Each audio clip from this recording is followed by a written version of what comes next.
सहकारिता पर सदन में बोलने का मौका दिया, इसके लिए मैं आपको धन्यवाद व आभार व्यक्त करती हूँ। आदरणीय सभापति महोदय, प्राथमिक सहकारी भूमि विकास बैंक प्रदेश के ग्रामीण क्षेत्रों के किसान, मजदूर व खेतीहर जनता के अपने बैंक हैं, परंतु प्रदेश के भूमि विकास बैंकों की स्थिति को राज्य सरकार नज़रअंदाज कर रही है। इन बैंकों की स्थिति में सुधार के लिए बजट 2025-2026 में सरकार को कोई सार्थक व प्रभावी प्रयास नजर नहीं आए।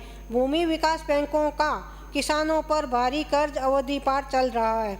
राज्य सरकार ने भूमि विकास बैंकों द्वारा ऋण वसूली हेतु की जाने वाली अनियमितताग्रस्त कार्यवाही व भूमि नीलामी पर रोक लगा रखी है।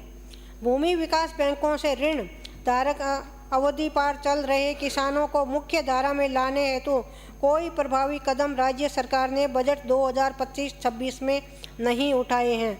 माननीय सभापति महोदय, प्रदेश के भूमि विकास बैंकों के आर्थिक पुनः उद्धार के नितांत आवश्यकता है, परंतु इस विषय पर राज्य सरकार गंभीर नज़र नहीं आ रही है। प्रदेश के भूमि विकास बैंकों ने इनकी स्थापना से लेकर आज तक लगातार राजस्थान प्रदेश के किसानों को दीर्घकालीन सहकारी ऋण देकर प्रदेश में कृषि विकास के नए आयाम स्थापित किए हैं।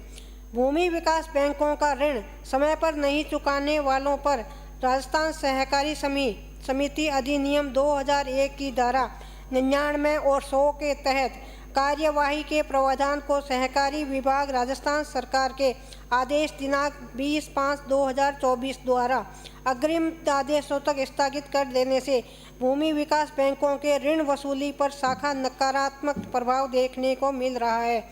इसके चलते अवधि पार कर्ज वसूली तो दूर रही, समय पर ऋण चुकाने वाले किसानों पर भी इसका बुरा असर पड़ रहा है। पिछले वर्ष की अपेक्षा जून 2024 के सहकारी वर्ष में भूमि विकास बैंकों की ऋण वसूली 115 करोड़ रुपए कम रही है। साथ ही प्रदेश के समस्त भूमि विकास बैंकों की अवधि पार ऋणों का स्तर अत्यधिक बढ़ गया है। नाबार्ड ने भी ऋण वसूली में गिरावट व बढ़ते अवधि पार ऋणों के चलते भूमि विकास बैंकों के किसानों को दीर्घकालीन ऋण देने पर पुनः वित्त को रोककर बहुत कम कर दिया है, जिसके चलते किसानों को भूमि विकास बैंकों से ऋण मिलना दूर हो गया है। जबकि भूमि विकास बैंक किसानों के अपने बैंक हैं और इन बैंकों से प्रदेश के किसानों का वर्षों से पुराना जुड़ाव है। इस बात को लेकर प्रदेश के किसान बजट 2025-26 में गहरे आशान्वित थे।